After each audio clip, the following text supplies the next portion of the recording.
రాహుల్, నాన్న రాహుల్, రాహుల్ నిద్రలే నాన్న.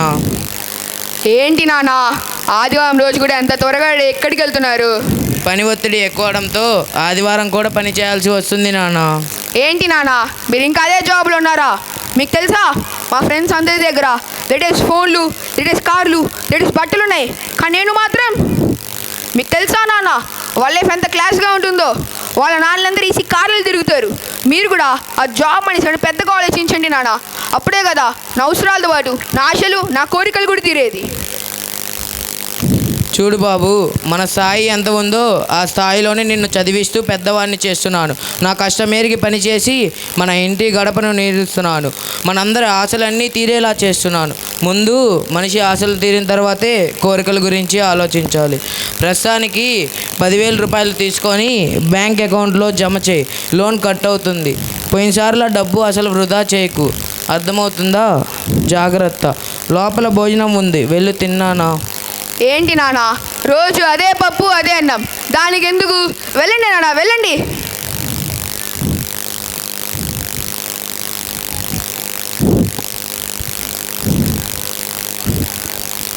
హలో అఖిల్, ఎలా ఉన్నావు? నేను బాగున్నాను రా, నువ్వెలా ఉన్నావు? నేను బాగున్నాను రా. నా దగ్గర 10,000 ఉంటున్నాయి, అందరం కలిసి పార్టీ చేసుకుందామా? సరేరా. మన బంటి, రిషి, సూర్యం కూడా పిలువు. సరేరా. ఒక 1 అవర్లో వచ్చేస్తా. సరేరా. వెళ్ళు అటు. హలో బంటి, ఎలా ఉన్నావురా? అరే నేను బాగున్నాను రా, నువ్వు ఎలా ఉన్నావు? నేను బాగున్నాను రా. అరే రాహుల్ దగ్గర 10,000 ఉన్నాయంట, పార్టీ ఇస్తానన్నాడు, వస్తావా? వస్తారా. అరే నీతో పాటు సూర్యాని, రిషిని కూడా తీసుకొని రారా. సరేరా. సరేరా.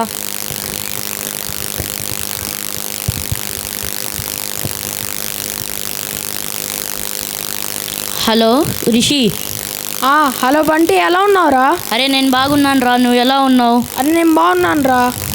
అరే రాహుల్ దగ్గర 10,000 ఉన్నాయంట, పార్టీ ఇస్తున్నాడు మన అఖిల్ వాళ్ళ ఇంట్లో. నువ్వు కూడా వస్తావా? ఓకేరా. అరే మన సూర్యాని కూడా పిలుచుకొని రారా. సరేరా. సరేరా.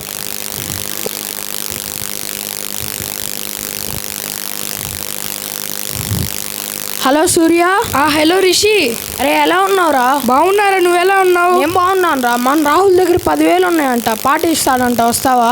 వస్తారా. నాకు కూడా ఇంట్లో బోర్ కొడుతుంటే మీ ఇంటి దగ్గరకు వచ్చా. మీ ఇంటి కింద ఉన్నారా? రా. సరేరా. హాయ్ రా. హాయ్ రా, ఎలా ఉన్నా? బాగున్నారా, నువ్వెలా ఉన్నావు? నేను బాగున్నాను రా.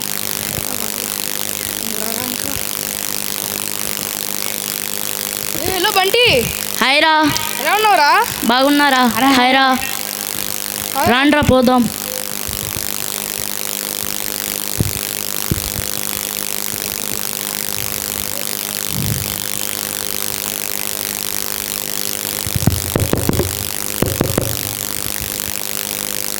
హాయ్ రా.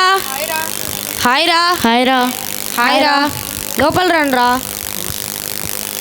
ఎలా ఉన్నారా? బాగున్నాం రా. సరే రండ్రా, మీకు మా ఇల్లు చూపిస్తాను. సరేరా. అరే ఇది హాల్ రా. ఇది హాల్ రా. ఇది మొత్తం హాలు, కిచెన్. అరే సరే రండ్రా, మూవీ థియేటర్కి వెళ్దాం. సరేరా.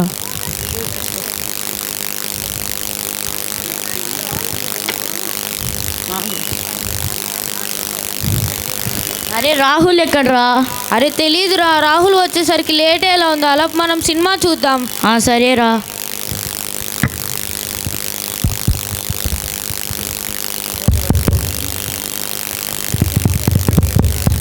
రాహుల్ అనుకుంటారా?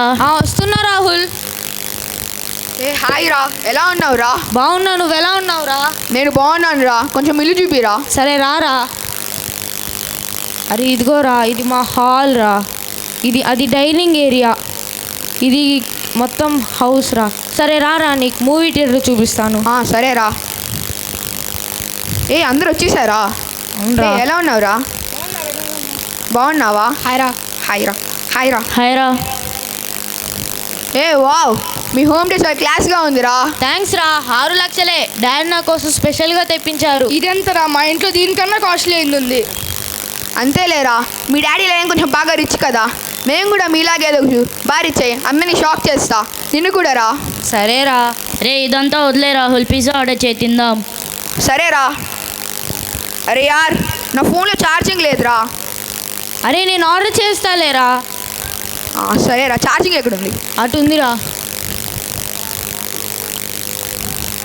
చెయ్యరు ఎక్కడ?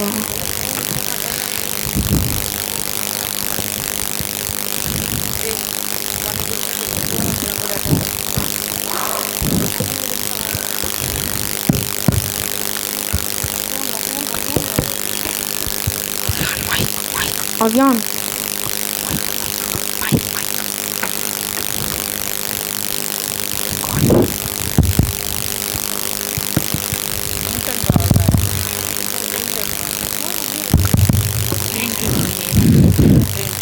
అరే అరే వాల్యూమ్ తగ్గండి రా, మా డాడీ కాల్ చేస్తున్నారు అనుకుంటా. సరేరా. ఏంటి నాన్న? హలో, చెప్పండి నాన్న. కాల్ చేసి హలో హలో అంటారేంటి? ఎక్కడున్నావు నాన్న? నానా, మేము మా ఫ్రెండ్స్ 10th ఎగ్జామ్స్ కోసం ప్రిపేర్ అవుతున్నాం నాన్న. ఇలా నన్ను కాల్ చేసి విసిగియండి నాన్న. భోజనం చేసావా నాన్న? నానా, నేనేమి ఇంకా చిన్న పిల్లనేం కాదు. నేను ఇలా కాల్ చేసి విసిగి నాన్న. ఫోన్ పెట్టేయండి.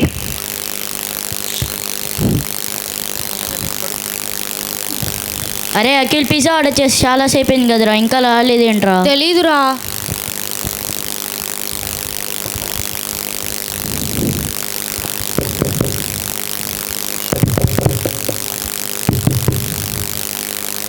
అరే పిజ్జా వచ్చింది అనుకుంటారా, వెళ్ళి తెస్తాను. సరేరా. అరే ఉండరా, ఇప్పటికే 25 minutes అయింది. ఇంకో 5 minutes ఉంటే ఫ్రీగా పిజ్జా తినొచ్చురా. నేను ఇప్పుడే వస్తా. సరేరా.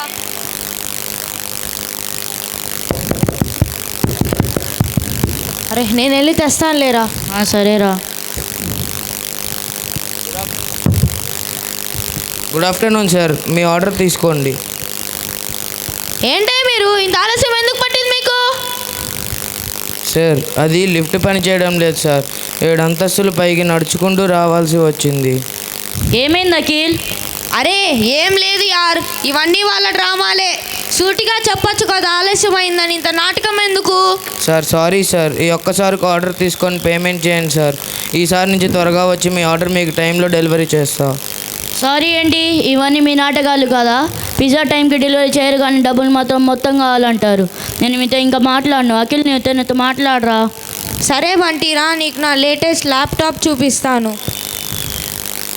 ఏమైందిరా, పిజ్జా తాకుండా ల్యాప్టాప్ వస్తున్నారు? అరే నా పిజ్జా లేట్గా తెచ్చి రీజన్స్ చెప్తున్నారు, వెళ్ళి మాట్లాడరా. సరేరా. నాన్న, మీరు ఇక్కడేం చేస్తున్నారు? మీరు ఆఫీస్లో జాబ్ కొంచెం చేస్తూ ఉండాల్సింది. అవును సార్, నాకు ఒక కొడుకు ఉన్నాడు. అతడి పేరు రాహుల్. అతనిని ఒక పెద్ద స్కూల్లో చదివిస్తున్నాను. అతని కోసం నేను రేయింపగలు తేడా లేకుండా ఇంత కష్టపడుతున్నాను. కానీ అతడు ఇలాంటి చోట్లు ఉంటాడని అసలు అనుకోలేదు సార్. ఈ ఒక్కసారికి ఆర్డర్ తీసుకోండి సార్, ఇంకా 2 డెలివరీలు ఉన్నాయి. నాన్న, నన్ను క్షమించండి నాన్న, క్షమించండి. మీకు నా వల్ల ఈ పరిస్థితి కలిగింది నాన్న. అరే రాహుల్, డెలివరీ బాయ్ కాల్ మీద ఎందుకు పడ్డావురా? పదండ్రా వెళ్ళి చూద్దాం.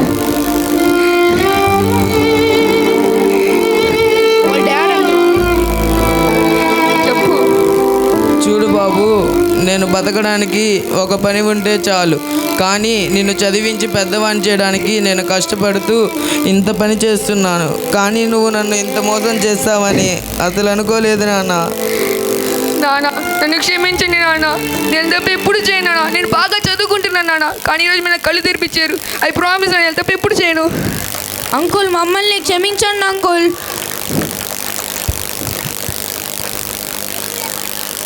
తండ్రి పేదవాడా లేదా ధనవంతుడా అనేది అసలు ముఖ్యమైన విషయం కాదు. ఒక తండ్రి తన పిల్లల మంచి భవిష్యత్తు కోసం ఎంతో కష్టపడి పనిచేస్తాడు.